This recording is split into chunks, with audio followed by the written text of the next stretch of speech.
Hi everyone. Hello. My sister's back Hi. with me. Hi. Hello, Laura. Hello. So this is first of a series of videos that we're thinking of doing whilst you're here for a couple of days. And the first one that we wanted to do It's a biggie. So thus we're getting it out of the way now. And that is a review of a very special book, I think I would say. Yeah. Yes.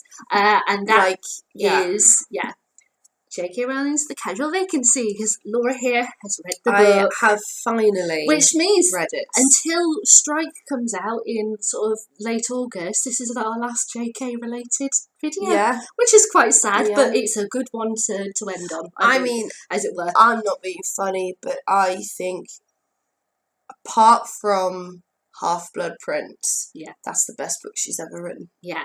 So it's absolutely extraordinary. I got the book when it came out and I've read it multiple times, and Laura, you were like, I'll get round to it. Yeah. I must admit, it was a book I was quite worried about reading for some reason. Why was that? I think it was because obviously Harry Potter is Harry Potter. Yeah. The Strike series I love too, and then there's like this one, and it's just kind of floating there. It's sat and there. it's on its own. Yeah. And I was like, I don't know if I'm going to like it. I don't know. But you know what? I started it and I finished. I was 122 pages into it in 2 days. Wow. It is honestly one of the most funny, sad, shocking, and absolutely thought-provoking. And if you want to know what our country is in a nutshell, it's this. And I think this is the one where, you know how we said when we did like the Strike books, how like looking at the publishing world and looking at fame, she was able to project her, realities of what she's experienced and her thoughts on it and everything, and looking at it from a different angle totally. This is her doing the same thing about her life before Harry Potter. I think so, and as well, that she has met every single person in this book, because she does so much work with the young. She's obviously met people who are high up in publishing and the world in general. I mean, God, she's had the Légion d'honneur from the French government. She's very well deserved. She's had all sorts of accolades and honours, and she's bound to have especially met it links to her charity Lumos. Because Lumos, it's this thing that when a child is separated from a parent, how it affects their mental development. Yeah, and they're all about making sure that children don't suffer from it. So because of it, so you have a child at the very centre of this book.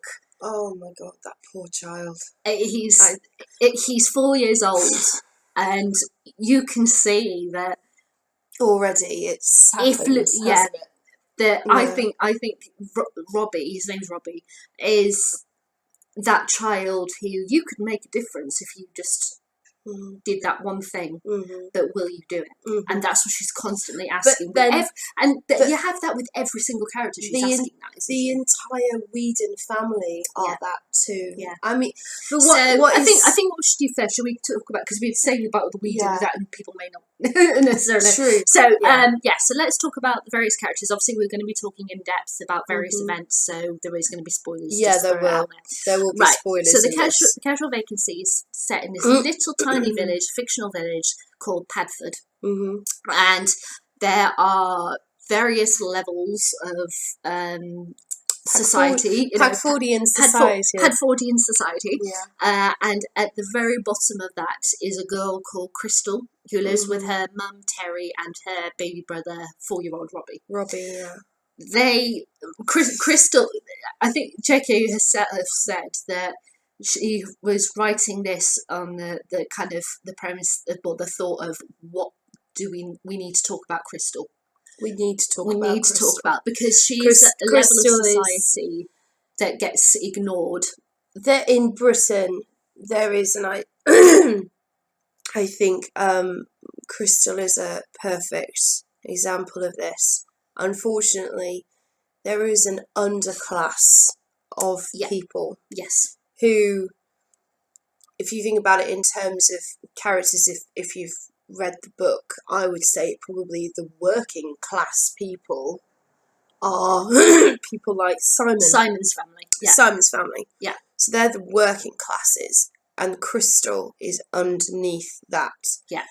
Crystal's entire life is being judged for everything, always. Yes. Because of who she is, where she comes from, who her mother is. Her mother is a drug addict. Yeah, she's a prostitute. She has gone through the mill, just as Crystal's gone through, but Crystal is from a different perspective of events and such. In regards to that, she's the mature one. She's the one who looks after Robbie. She is, and yet she's not. She's still a child. Yeah. And that is what's so incredible about this book, is when I was reading it, is how I forgot Crystal was a child. Yeah. Oh yeah. You forget it very often until the ending. Yes.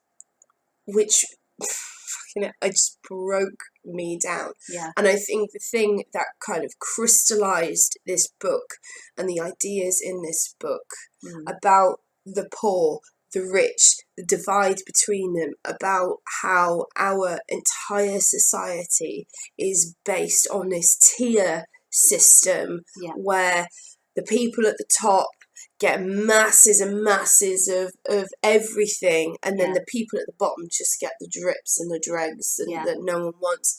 And I finished this book on the day of the Grenfell Tower fire.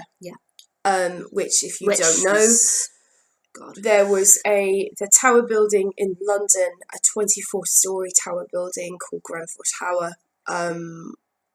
It's set on fire. Yeah, because there was a fridge fire wasn't it? In one of the flats. And unfortunately, that spread. Now, what happened was the building had been had cladding put on it to make it look more presentable for the people who lived in the surrounding area, who were, it's in Kensington and Chelsea. It's one of the most expensive boroughs in London. Massively expensive. They spent $5 million on the cladding. Yeah. But it didn't have adequate fire resources, and it spread. And unfortunately, it spread, and basically anybody probably above the 13th or 14th floor, so I've read, would not have stood a chance. They think 80 people have died, but they still, but they don't think they're going to get the full death toll until the new year. They still haven't been able to go about halfway up the building. Isn't that? It's just so appalling that this has happened. But it is so relevant to this book because of that's exactly what it's about. With this book, the main chunk, the main focus of the story is a man called it'll stop the sound. Okay. Yeah. So just leave it. Sorry, if you move my mouse on my screen on my laptop, it cuts the sound of it. Oh, does it? Sorry. Yeah. So the main chunk of the story relates to a man called Barry Fairbrother, who's got an amazing name, and he's a great character. As well. He's a great character. This is no secret because you get told this on the back of the book. Yeah. In the very first chapter, he dies in a car park in the golf club because he had a brain aneurysm. It was nothing anyone could do. It just happened. He died, and he had a seat on the Padford Council. And the council are deciding if they should shut a drug centre, which Terry Whedon, Crystal's mum, attends. And he was very much keep open. We've got to do this to be able to help people out. We've got to help the fellow. We've got to help those lower society. But he's now died. So his seat is available on the council, and people start fighting for his seat on the council because that's the one vote waiver as to if it stays or if it goes. Yeah. And Padford is a beautiful village, And working class upwards, it's like, yes, you belong there, but there's down the road is the kind of where Crystal and Terry and that live, the real poor of the poor. The dark bit they don't want to go to. The dark bit that they don't want to go to, and what links them is this drug centre. Yeah. So if that drug centre closes, that's it, they're cut off, and they don't. The Padford people don't have to think about them anymore. Yeah. They're over there. We don't need to deal with that scum kind of thing. That's how they see it. So there's loads of people fighting for this seat on the Padford Council, and it's just. I mean, if you like describe the premise of it, it's about a council election. People are pretty like, and but it's so not about that. That kids tried to destroy. Yeah, because what I love about the kids is that, Crystal aside, they are all so vulnerable. Oh, totally. Even the one who Fats, who is trying to not be vulnerable. Yeah, Fats is the son of a couple who are both one's teacher, one's the counsellor in the school. Yeah. So he sees his parents at home, and then he has to see them in school every day, and he doesn't give a damn. He likes to smoke weed desperate and to talk be about authentic. sex, and he wants girls. And it's so funny because I remember being that age, and desperately wanting to grow up, and now I am a grown up, and I'm like, it weren't worth it, really. But but everybody goes through that, don't they? I know, it's what happens. He's got a best friend, Simon. No, Andrew. Andrew, sorry, no. Oh, like. Sorry. Sci-fi? I was thinking who's the son of, and I got the two names wrong. Sorry. Andrew, who is the son of Simon, aka Sci-Pi. Sci-Pi. They call him Sci-Pi. Andrew's, it's a bit weird with him and Fats because they've been friends since childhood, so that's why they're still, they really are good friends. But at the same time, you kind of put them side by side, and you wouldn't think that they would be friends. They're kind of disconnected. Yeah, aren't they? Andrew's quite quiet. I wonder if they're friends out of habit rather than like. Yeah. I wonder if it's, and also think about it in the village. Okay, yes, there's various teenagers, but because he was his friend since childhood and he's there, it's just that's it. But yeah, Andrew's quite quiet, and he keeps himself to himself. Oh, someone yelling outside the window. Sorry, we've got the window wide open because it's so hot. He's being abused, both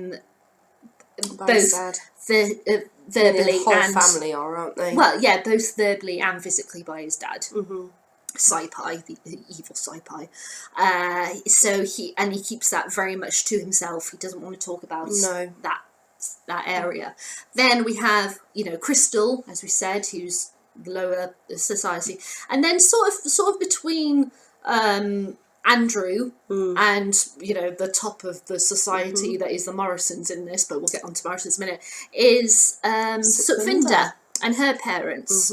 Sukhvinder, she's a really interesting character. I love Sukhvinder. She is the daughter of doctors. They're Sikhs. Her mother is a GP and her father is a heart surgeon. The Jawandas. That's it. Sorry, I couldn't think what their surname was. And Sukhvinder is, she's got a couple of siblings, and she is the daughter who is the disappointment. She has trouble with her school. She doesn't like school. Her parents are kind of like, you have to be this and that. Why can't you be like your sister? And because of this, she self-harms. She does. And she's also being racially abused over Facebook and other social media, which her parents have no idea about. But it's funny, isn't it, how Sukhvinder at first seems to be kind of an unimportant character. Yeah. But as with all JK, she never ever does nothing for no reason. She's kind of, in a sense, if you compare to Harry Potter, kind of like Luna, where she's there And you're like, okay, she's there, but oh my gosh, she really needs to be there. She really needs that. She has to be there. She's so important. I just think this story has so many characters. Yeah. Like, I mean, I'm thinking back on the things that happened and how everything, as ever, everything fits together and nothing is wasted. I love it so much. But I loved Sukhvinder's relationship with Crystal. Yes, Sukhvinder and Crystal were friends because they were both on the rowing team. And that's how they really got to know each other. I think that is what broke my heart the most about Robbie's ending. Yeah. Because if you think about the action of rowing, you are literally pulling against the tide. Yeah. And sadly, in the books, obviously we said this, going to be full of spoilers, Robbie drowns. He's, Crystal is doing things. And she takes her eye off Robbie, and Robbie drowns. Yeah.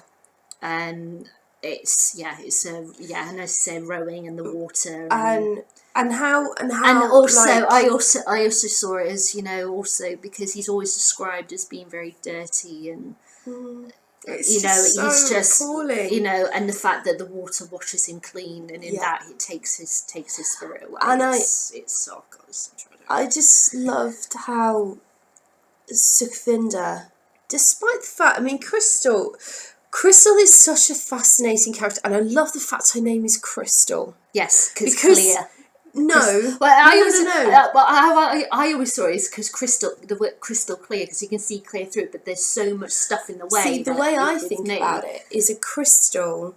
Light hits a crystal and it scatters. Doesn't it? If you light through a crystal, it changes. So if you look at Crystal, what she presents herself to be and what she is two different things. Yeah. And I think, I mean, there's an instance in it where Crystal calls Sukhvinder a racial slur. Yes, she does. And it's a flashback moment. It is a flashback moment. And Barry Fairbrother tells her, you do not say that to Sukhvinder. You do not say that at all, ever, in anyone for any reason. And Crystal is genuinely taken aback by that. And I think Crystal lives in an environment where that is just a word that was used to describe brown people. Yeah. Kind of like, obviously, if you look way back in the past, how the N-word was used. Yes. That it was just a word. It was just a term. A word. It was just that. That doesn't make it not racist. That doesn't make it... No. Excuse her. But the thing of, it's just a word. And I don't think Crystal knew that was meant a bad word. What that meant. Yeah. And I loved the way that Crystal, Crystal knows so much and yet knows so little. There's a passage, and you said it, and you said to me how you couldn't believe it, where it said Crystal couldn't really read. No. She couldn't tell you what a vegetable was, an aubergine or what it was. That she knew from looking at the box, a tin box by her mother, that would land her 5 years at least in prison. Yeah, and it was like, oh God. And you know, I mean, her relationship with Fats and how they start a sexual relationship, and I find it so tragic that her thoughts, because she goes through a very horrific event with Obbo, who is her mum's drug dealer.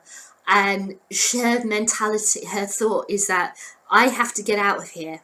But the only way that I can get out of here is if the council help me. Mm-hmm. And the only way the council will help me is if I get pregnant. Yeah. So I need to get pregnant, so I'm going to have unprotected sex with this boy.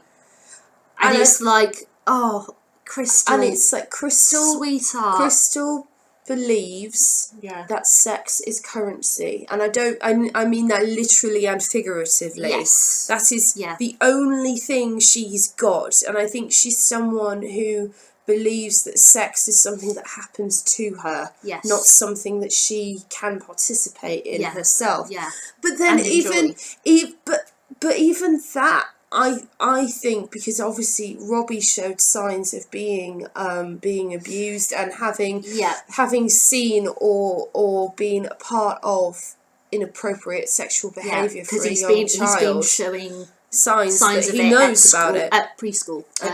Yeah, when he attends. I wouldn't surprise me if that has happened to Crystal too. Wouldn't surprise me at all. At all. There's such an interesting moment where it's like a flashback moment with Crystal where she describes finding a dead man in the bathroom, in the bathtub when she's 6. And she describes him as an angel. Yeah. Because he's pure and white and like he... But she wonders, in just like a throw off line at the end of that paragraph, she wonders if that was her dad. Yeah, but because she would never know who her dad was. She has no idea who her dad is. But then that in itself, when you flash back in Terry's point of view, how Terry is essentially a 7-year-old in her head. Yeah. And I read somewhere that when a traumatic event happens to a child, their psychological development is basically stopped at that point. Yeah. Like the trauma is so deep and so full of pain that it's almost too hard for the psychology of that person to develop further. Which is why Lumos and that is so important to JK, because she's like... So Crystal is a child being raised by a child who doesn't know any better. And is looking after another child. Yeah. So that's why the trauma at the end with Robbie, because again, it's a child being looked after a child who should be looked after and is not being looked after. And the fact that Crystal does what she does in the end and it happens in the bathroom. Yeah.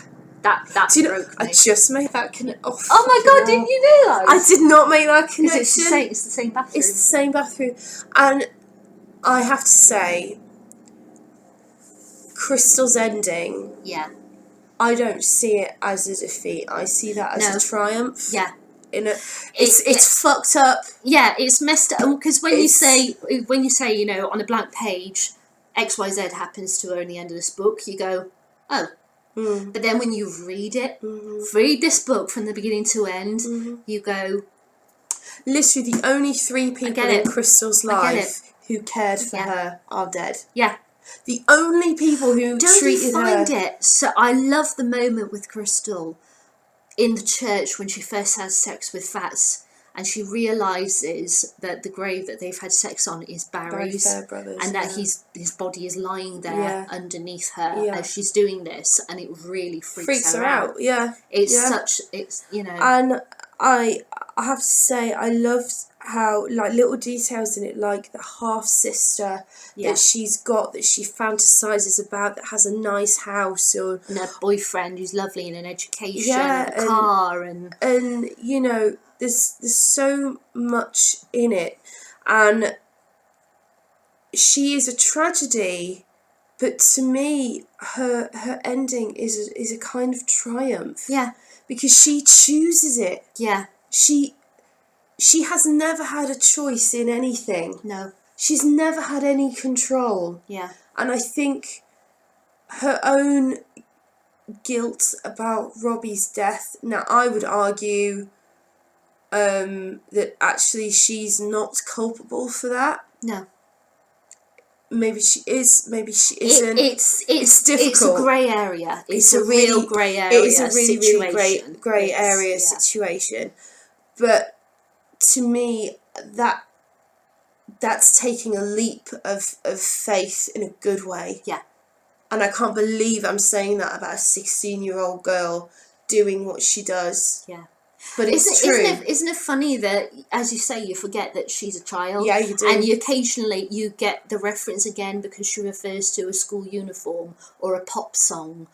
I'll never listen to Umbrella by Rihanna. Oh, God, I know! Why does JK do this to us? Where she takes something she chose Umbrella because it was what sparked the idea. Right. Because of the rap song at the beginning talking about money falling down and the stock market, and because of what was going on at the time, and money falling down, drip, drip, drip down the drain or something. I think the line is in the rap sequence.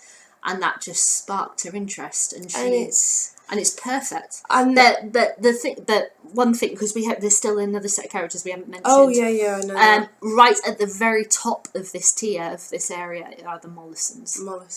But just one last thing before we move on to the Mollisons. The very last sentence in this book, I'll read it out, is, "This is Britain." Yeah. In a nutshell. Should we reveal what's happening in the scene? Or basically, it's Crystal's funeral. Crystal has died. Killed herself. Crystal killed herself. It's her funeral, and Umbrella is playing at the end of the ceremony. Because Sukhvinder requested it. Yeah, Sukhvinder requested it because it was their song that they always sang. And she's a pink coffin. Yeah. She always liked the colour pink. She always adored pink. And the last line is, "Her family carried Terry Weedham back down the royal blue carpet, and the congregation averted its eyes." Yeah. And because every single person in that church is responsible for Crystal. Yeah, it's just... And no one wants to see the woman that they have put in that position. It's that thing of we are all responsible for each other. But it's not until something tragic happens that we do it. That we actually take notice. Yeah. And the fact that you finished that when the Greenfell Tower happened. And it was tragic. It was absolutely tragic. But I should imagine that they would have found Terry Weedon's body the next morning. Oh, totally. I do not believe that Terry would have done anything other than just have the biggest hit of her life and die. Yeah. Because there's nothing else. She had nothing else. Yeah. There was nothing else. Crystal, even though, yes, Terry still did drugs and she still prostituted and all that lot, she did what she wanted, Crystal was always there. Crystal was always there. Yeah. And now Crystal's gone. What else is there? There's nothing else, is there? No. And her Nana Kath, passes away during the course of the book, and I've got to say gone as well. You know, when I was saying that idea that she's a 7-year-old in a grown woman's body, it brings. I mean, you know, I've got a 9-year-old son, and like, you know, she says things like, "No, I never. No, I did." If I think back 2 years, that's exactly the kind of thing he used to say if I caught him having biscuits or whatever. Yeah. Do you know what I mean? Like, it breaks my heart to think that there are actual people like that in the world, and no one helps them. No, and that's what she say. And the thing, I think at the time it was 2012 when she wrote when this was published, and obviously politics and all that lot was interesting at that time in our country. It's interesting right now. Jesus Christ, like, yeah. The literal political headache that has been since the election in June. Jesus God. Yeah. Like, who are these fuckers? Sorry, but it's anyway. It's an odd time in politics it's a shit show in this country. Hi. Okay, I was trying to put it nicely, but you know. It's a shit show. Anyway. So it goes back to the Mollisons. So it's quite an interesting link with the Mollisons because of the high level in the decisions. Don't you think? They are. Right, the Mollisons, the heads of the family, as it were, are Howard and Sheila. Calm down, Laura. Shirley, sorry. Shirley, they own their deli. They have a deli. They've got a cafe that are opening up. They want Padford to be back to how it was. They want the drug centre gone. They don't want those people near Padford. They don't belong there. That's how they feel. They have a son. Miles. Who could not be better named. Miles. I mean, I have a nephew called Miles. He's a sweet, sweet lad. Yeah. But it's just, Miles, very much does what Mummy and Daddy tell him to do. He doesn't stand up for himself. He's so got no bollocks. Pathetic. He's quite a pathetic man. As Sam says, grow a pair, why don't you? Sam is his wife. I love Sam is amazing. She is a housewife who hates her husband, who hates her parents-in-law, who hates Bradford. She owns a bra shop, which is closing down at the beginning of the book. Yeah. But she's focusing online. Yeah. And everything, and they've got 2 daughters. Yeah, Lexi and I can't remember. it doesn't really matter because Lexi and their other daughter isn't one of the children that are the focus. No. They're just there. They're just and yeah, so they have. They're kind of people in Padford. Everybody knows their names. Yeah, for the reason that they're quite snobbish. The president and first lady of Pagford, aren't they? Yes, and Samantha is the. Well, I was going to say Samantha is the black sheep, but then their other daughter is the black sheep, isn't she? I was going to say. What? Samantha is the Ivanka Trump of the village.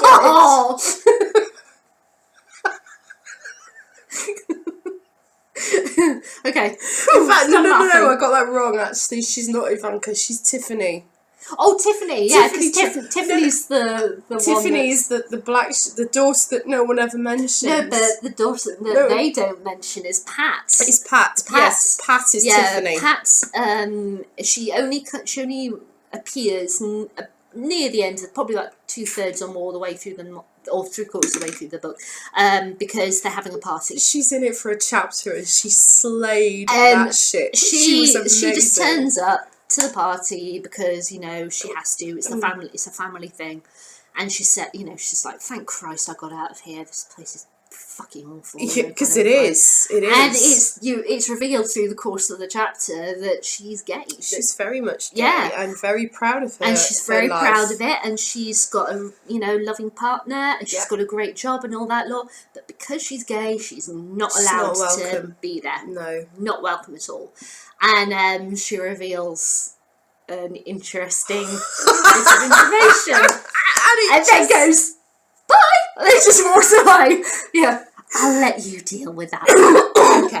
That was the funniest shit. That was the funniest stuff. And she just gets into her Mercedes and zooms away. And you kind of know she's never going to go back. No.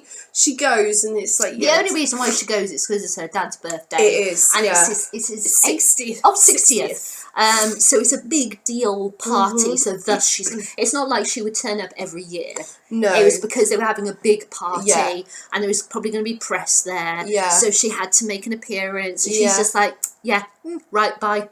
You've had to take my picture. I'm out. I just really liked how you never met her partner and yet you knew everything. You knew everything. And you could kind of tell that why her partner would be so pissed off that she just wouldn't go there. Yeah. And I totally understand that. But the bomb that she drops is so monumental. Yeah. I read it and I was like, oh shit. But then that leads on to other things. And I was like, is that like the fact that who was it?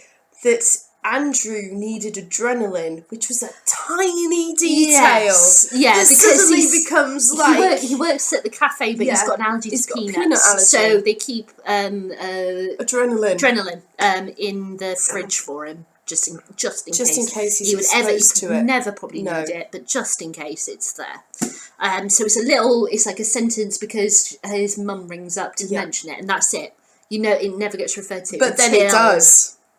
And it's like, oh, you planted that seed well, JK. She's so good. She's so good. But I love Samantha. Samantha is the best Mollison of the group. What I love about, she is such a beautiful representation, though, of how in British society, some addictions, like Sam's alcohol addiction, are acceptable. Yes. And some are not. Yes. Like Terry's heroin habit. Yes. So Sam Mollison is an alcoholic. But then to all also, intents and purposes. it explores other addictions. Like Howard, he's massively overweight. Yeah, when I saw And the he has an adaptation addiction to of it, food. Yeah, it's not quite Michael Gambon Well, is too thin. Yeah, we'll talk about the adaptation in a minute. But but I love Samantha because she is screaming for Miles to stand up and be a man and tell his parents to fuck off and just do what let they him. want to do. Yeah, and she keeps saying to him, he's not a 5-year-old child. He can choose what he wants to do. Like he can choose what restaurant he wants to go to on his birthday. Yeah. He can choose where he goes on holiday. He has a choice, but they won't let him. No. You know, and there's a great that you loved. You know what I'm going to say. Samantha, one day, stumbles across Lexi's CD collection. And falls for a boy band. It's basically a One Direction kind of boy band. Guilty. You know? And it's like a one-line thing because they're having a dinner party. She's preparing for the party. It's like, through the course of her preparation, she spent 3 hours listening to various CDs, watching interviews and YouTube videos, and lovingly, because she's making a chocolate dessert, licking the chocolate off her spoons and such as she watches them, like rip licking chocolate off her fingers. And how she fantasises when she has sex with Miles, that she's having sex with one of the boys. She's having sex with one of the boys while Miles is watching from a pedalo with binoculars. Yeah. That's Freudian as fuck, that is. I had no idea what's going on And there. the whole thing of, I'm going to get a ticket for Lexi to go to the concert and I'll go with her in London because, you know, I'm going to be the responsible parent and go with her because I have to. And the whole thing of swapping tickets and somebody else going with her and she can't go and it's like awful. You can see her going, no, it'll be fine. I know, it's so terrible for it. But Sam is desperate for connection. Yeah. That's what it is that she's desperate for. Connection to Miles and a disconnection from her in-laws. Yeah. But I find it also because there's also a character called Gaia and her mum and her mum's boyfriend Gavin in it as well, and they're dynamic. But the whole thing kind of explodes at a dinner party at Sam and Miles's house. The dinner party from hell. Ultimate dinner party from hell. It's terrible. It's so uncomfortable. Sam's pissed. She's I think Laura, pissed is putting it mildly. She's fucked. She is like, she's gone. She does not care if she like passes out on the floor and pees all over the place or something. It's like she's making all these like snidey ass remarks about whatever Miles says and more wine, anyone? Just Mary Fairbrother is there. Mary, Barry's wife, is there just to make everything super awkward. She just goes over to visit, just to have, you know, because she hasn't been out the house for weeks, and she's been looking after her 4 kids at the same time, and she just wants a connection. So she goes over, not realising that there's a dinner party, and they make her stay. They do. And it's like, she doesn't want to be there. No. She's told you, I don't want to be here, but they practically force her into the chair and make her sit there and watch this fall apart. And that everyone is arguing about Barry's seat on the council, and she has to sit there and listen to it. It's just awful. It's terrible. But Mary is being courted by Gavin, who is Gaia's mum's boyfriend. Yeah, what's Gaia's mum called? What's her name? Her name has fallen out my head. I can't think. Kay. That's it. Kay. And Kay has always had this thing of getting dumped over and over and over again, and she thinks that they're really committed, and they're not, and then something happens. And Gaia says to her, and you can see it, he is going to dump you, and she doesn't believe it. And then Gavin dumps her. You know, Gavin is the for Mary. I hate men like Gavin. Oh, so do I. Gavin is a man who literally his life is the grass is always greener. Yeah. He gets to the other side, but the grass is greener on the other side. He is literally a nightmare of a man. I just would not. He dumps Kay because he said, "Oh, I'm in love with Mary," so it's like, okay, that's over. And then he throws himself at Mary, expecting her to say, "Yes, I'm going to fall and allow you into my house," and that after my husband has just died a couple of weeks ago. Literally, that's so going to happen. Yeah, 2-3 weeks. Maybe 3 weeks. That's so going to happen. No, it's not. But he honestly believes in his head that that's going to happen because that's the way he visualizes it. But let's be honest, it's ridiculous. A widow with 4 kids is not exactly the most romantic of proposals. And at the end, when she dumps him, he goes, "Oh, he always liked how Kay made carbonara." Yeah. Or something like that. It's that. a throw-off line of referencing and about the good stuff with her. Fucking twat. Yeah. Like, please, just stop it. Yeah. Just stop. But I think I can understand why they cut Gavin from the adaptation, in all honesty. Yeah. He serves a purpose. Yes, he does. But his purpose is not as important as other people's. No, but then the adaptation, they did other weird and wonderful stuff. So we're going to talk about the adaptation now. Yeah. Right. I have watched the adaptation a few times. Yeah. Once when it was broadcast, and a couple of times since then. It was broadcast, I think, probably 3 years ago or something. Something like that. And quite honestly, it's awful. As a drama, if I had no knowledge of the book, if I completely disconnect my mind from the book, I can watch it. Yeah. Knowing the book, it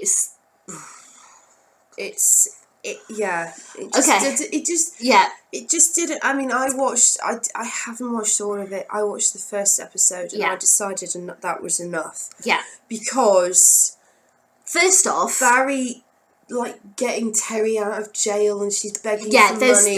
There's a lot more scenes like, because Barry doesn't actually die until the end of the first episode, which is weird because in the book Barry is dead after 3 pages.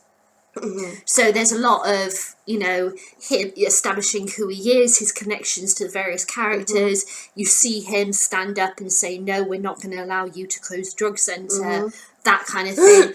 You see him with his wife. He doesn't have any kids in the drama. There was a whole lot of exposition, wasn't there? There was a whole lot of stuff there, but, I was like, okay, yeah, fine.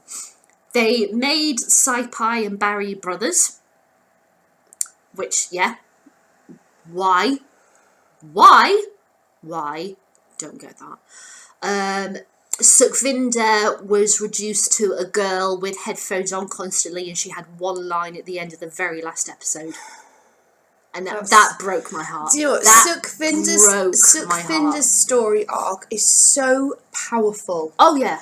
Yeah. Because, like, not even it's kind of like, it says, stuff. Right, our kid, you need to teach your kids about going forward, people are, linked to each other. We need to help each other. And Sukhvinder is the epitome of that. And she's saying, this is what we need going forward. And to reduce it to one line. Crystal would not have had a funeral. No. If it weren't for Sukhvinder. Yeah. She did the fundraising. She organised everything. She made it so it would be something that Crystal would have liked. And she had everyone involved. Yeah. And she made sure the coffin was pink, and she had like the medal and the flowers in like a rowing oar. Yeah. Made into a rowing oar. And she had the medal from rowing around her neck to be buried with, because it was the one accomplishment that she had in her life. Yeah. And all of that was thrown out the window. Yeah. It was like, oh, God, but like, that could have been so tragic and beautiful, and it just wasn't. And they also changed, like, her father is not a heart surgeon, he's a plastic surgeon, which was like, that was really, I don't get the point of that.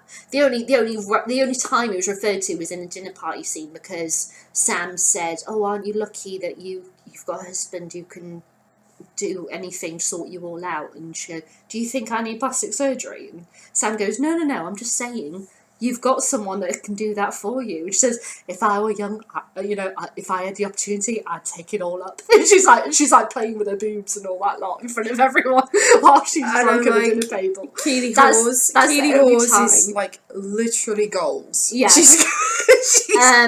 So they changed that. Pat's not in it at all. The Mollison daughter, she's not in it.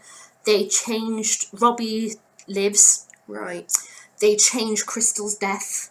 They changed so much other stuff. They didn't even go on about Fats's adoption backstory. They didn't do any of that.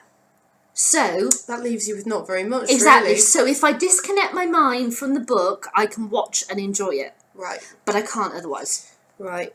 Can I just before you go on, going back to the book, want to read, and I took you took a picture of it, didn't you? And this is my favourite. I think this is probably one of the most amazing things that J.K. Rowling has ever written. Which bit of the book is it? This is when Tessa is going to see. Tessa is Fats's mum. Yeah, Parminder, Sukhinder's mum. Oh yes. After Barry has died. Right. When the door closed on them, Tessa realised that she was smiling fatuously and hastily rearranged her own features. She was going to become one of those awful old ladies who cooed indiscriminately over small children and frightened them. She would have loved a chubby little blonde daughter to go with her skinny dark boy. How awful it was, thought Tessa, remembering Fats, the toddler, the way tiny ghosts of your living children haunted your heart. They could never know, and would hate it if they did, how their growing was a constant bereavement. And that is so true. Yeah. Because I recently had a clear out in my house. You did, didn't you? And I still had toys from when they were babies. I still had baby clothes. Really? I still had so many ghosts of the babies that my children were. Yeah. And I read that and I was like, it's true. Yeah. It's the truth. Time and watching your children grow, as wonderful as that is scary. Yeah. Because the baby you remember is gone. Yeah. That was perfect. That was literally like kind of thing when I read that. So that was cool. But the adaptation. Yeah. So they changed. Well, they kind of did it, but they didn't do it. In that Howard Mollison is morbidly obese in the more book. than that. I think he's like, and in the drama he's played by Michael Gambon, which is fine. He's a good actor. I'm not saying he's a bad actor or anything. And yes, they put a bit of extra weight on him, and there's a whole bit where they lift up the flap of his stomach and see he's got an infection and that, which obviously, because there's a point to that. Yeah. Which is fine. But then when Parminder gets angry at him and confronts him about because she says, like, how much did it cost your triple heart bypass surgery and all the drugs that you take, and and everything that the NHS paid for, that we've paid for, the NHS gave you, and you in return have to, therefore do the right thing, do the responsible thing, and keep your weight down, but you don't do that. And she goes on an absolute rant at him, which is what happened. But it was like. But Michael Gambon's not that big. No. So it doesn't make that big of an impact. But I don't know if you guys have seen it, but years ago, Coronation Street, there was a character called Fred Elliott, who was a butcher. Who was huge. And he was a big man. Properly big man. And before they could also do the drama or anything like that, when I was reading the book, I visualised him in my head. I think he's dead now, actually. I think that actor died. Oh, has he? I think so. Oh, I don't know the actor's name. Yeah, so I know. But anyway, that's who I visualise. And so that moment when she's getting really angry at him and with his stomach and seeing the doctor and all that lot, it made sense. And then when you see Michael Gambon, it's like, yeah. See, I thought that Julia Davis. Is it Julia Davis? Yeah, who plays Sheila. Shirley. Oh, Is it Shirley or Sheila? Sheila. How bad is this? It's Sheila. It's Sheila. Well, who plays his wife? Yes, he plays his wife. Here, I'll look while you talk. Is too nice. Yes. She's too nice because Mrs. Mollison. Yeah. Shirley. Oh, Shirley. Shirley I was wrong. Sorry. Is a bitch. She is. She's awful. And she's what the I kind find... of old woman that if I ever turn into that, but what I find so interesting in the drama, she at the party she confronts Sam and says, "You're a waste of a mother. You're a waste of life. You're awful thing," and that's the moment that Miles stands up to her and tells her to go to hell. And then later on, when she's really upset, Sam is the only one that can get through to her and takes her hand and says, "We're gonna go home now." And she takes it, she puts her arm around her, and they go off. But that's not what happens in the book. And I'm like, there are some things, and I think J.K. is really good, and she's explored this in other books as well, that there are some traits where you want them to flip and they go, "Oh, we have realised we've done wrong and we should have."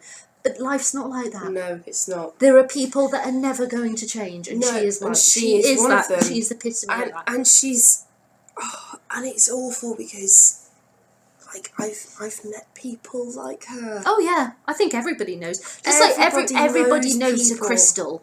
Everybody, especially Crystal. Everybody knows a Miles, especially. I think that's you're going to say. And with the drama as well, even though the kids were great in it, I didn't quite feel it went as far. Like, there's still, when you look at this, it's really great, but even like when Crystal's drowning, it's in full daylight, it's blue sky, it's a lovely day, it's shimmery, it's beautiful, and it's going, no, let's go underneath. Even like when they go to Crystal's house, it's still got a bit of a glow to it. Let me show you. I don't understand this. Let me show you. This is the paperback cover. Yeah. This is the British paperback edition. Can you see that? It's a bit... I don't know if you can see that. Oh, yeah, just about there. Yeah, there you go. See how light blue, darker blue, back. Yeah. That is essentially... the levels of Pagford. Yeah. And Crystal is in the black zone. Yeah. And it was like, recently the BBC did a drama, this is completely separate, called Three Girls. Oh, yeah. Which was absolutely astonishing. If you're able to see it, I really strongly recommend. So hard and it was to like, watch. the way that they shot that, the way they presented that is Crystal's world. Yeah. Why didn't you go that far? Because the director didn't have the imagination to. Yeah, and it was like, and I get why they didn't kill Robbie because he was a little boy. I get that. But at the same time, it's like, but you completely forgotten. You've missed the point of his death. Yeah. You've missed, and the way that they kill Crystal is not how it happens in the book. No. And I'm not being funny, but like... It kind of spat on the book. It kind of did, yeah. It's not good. It's not good. If you disconnect your mind completely from the book... as a drama, it's all right. It's a little drama thing. Yeah. But everything else, I'm like screaming inside. But do you think that she will ever do any more standalone books, or do you think? I mean, she's so caught up with Beast and the Strike. I don't know. Maybe she will. But like, I love that. That is amazing. With the cracks, because it's like the cracks in the and village. The church is the big, it's a big part of the story, birds. There's birds around the steeple. Of the church. That's yeah, it's beautiful. I love it. I absolutely love that. I think one of the best books I've ever read, actually. And Barry's such a wonderful character, and it's so strange that you get so much from him, yet we have so little interaction with him. It's so wonderful. So when the drama did this whole thing, we're going to have like a full hour of it, and then you saw him like in flashbacks, and then you saw him in a dream sequence with Howard and everything in the deli. It was just a bit like, and I hate Mary in the drama. hate her. The actress that plays it is Not, good, though. yeah, she's good, but Yeah. no, I hate what they've done to her, because she literally is a woman who, when her husband dies, she's obsessed with musicals. So she's constantly watching musical. Or listening to music. She has to listen to Whip Crack Away from Calamity Jane when her husband's coffin is being screwed down. Okay. Exactly, and she weird. sat watching The Wizard of Oz, and it's the sequence where Dorothy, they're going over the poppy fields and they fall asleep, and she's like, I'm so sleepy, but she's watching it with the mute button and she's saying every line, and she's just obsessively watching stuff. Exactly. Really weird. Exactly. She has no kids, so she's like obsessively listening to and musical. Yet Mary has four. You see her at the dinner party. You see her when she does her vote, and she says everyone in Padford can fuck off on her ballad and sticks it in. And then at the very end shot, you see her saying, I think you're going to love it here in Padford, because she's selling her house, and that's it. She's nothing else. She's not referred to. No one visits her. She has no interaction. She's nothing. It's quite sickening. Yeah, I would love to see who could... Ken Loach would direct the shit out of this, wouldn't he? Oh, yeah. Because it's just in his wheelhouse. Yeah. He loves stuff like this. I think that's... But no, I've got to say, well done, JK. Yeah. As ever. You broke our hearts into a million pieces. Oh, my gosh. I have to say, it's a story that once you finish it sticks with you. It won't go away. Good Girl Gone Bad, Take 3, Action, No Clouds in My Storms, Let It Rain, I Hydroplane into Fame, Coming Down with the Dow Jones. Yeah, that's the rap that That's inspired the rap, that's Jay-Z's And it's rap. funny, when you listen to the audiobook of that, he doesn't rap it, but he speaks like you did, but you can see he's kind of he's trying to like a rap. It was really funny. But no, it's amazing. Audiobook. It's just so sad and tragic and thought-provoking, hopeful at the end, wonderful in a funny way, and wonderful and just perfect, just great. And you know how we said the last time we met, in one of our videos that we did in Bath, I can't remember which one, we did various ones, didn't we, where we said about how sometimes, I think it was a strike one, where we were saying about how sometimes things aren't done because of choices, it's the roll of the dice and you have to deal with it. You have to deal with it, And Crystal epitomises that, I think. Yeah. And, she made a choice at the end. Mm-hmm. It was her choice, and I think she made the best choice. Yeah, I do too. I don't see I don't judge her for what she did. I don't judge her either, and I don't see what else there was for her. If it was like, when like the Mollisons heard what happened, they're going, what would you expect? Yeah. Of course that's what you come to expect from a Whedon in the fields. Exactly. I love the fact that she's at Whedon. She's a weed that needs to be ripped out and stamped on. It's and the Mollisons. How does JK do this with names? That is so perfect. Mollison reminds me of mollusk. Yeah. Which I hate mollusks.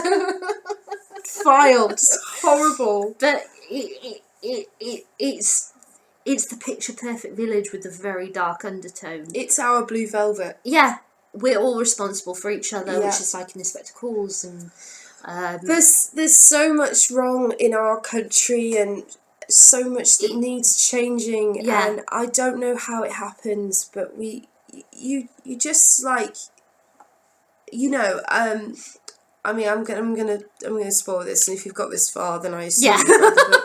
We've done a lot of spoils in this so far. Robbie is wandering around after Crystal and Fats are doing what they're doing. Yeah. And I work in a shop, and I often see children who have lost sight of their parents. Yeah. And I'm not allowed to approach them, which is fine, but I keep an eye on them. Yeah. And when you wait until they find their parents. Or they come up to you and say, I can't find my mum and dad, can you help me? Yeah. And for 3 people to walk past that 4-year-old child who's wandering around in the evening, obviously lost, all by himself, and not for none one of them yeah, to think to look for him. and isn't it sickening also unforgivable. that they're also parents? They're all all parents who just walk past him and don't do anything. And I can't even wrap my mind around that. Yeah. And that's it, isn't it? And thus it's that hang your head in shame, but none of them will look Crystal's coffin as it passes by them. They won't do it. And it's and it just says, that final sentence just tells you everything. It's just perfect. It's perfection. Yeah. I loved it. Yeah. I loved it. It made me, it absolutely broke my heart. Yeah. But yeah, that's JK for you, isn't it? That's JK. She's an amazing person. She's the queen of making us cry. So yeah.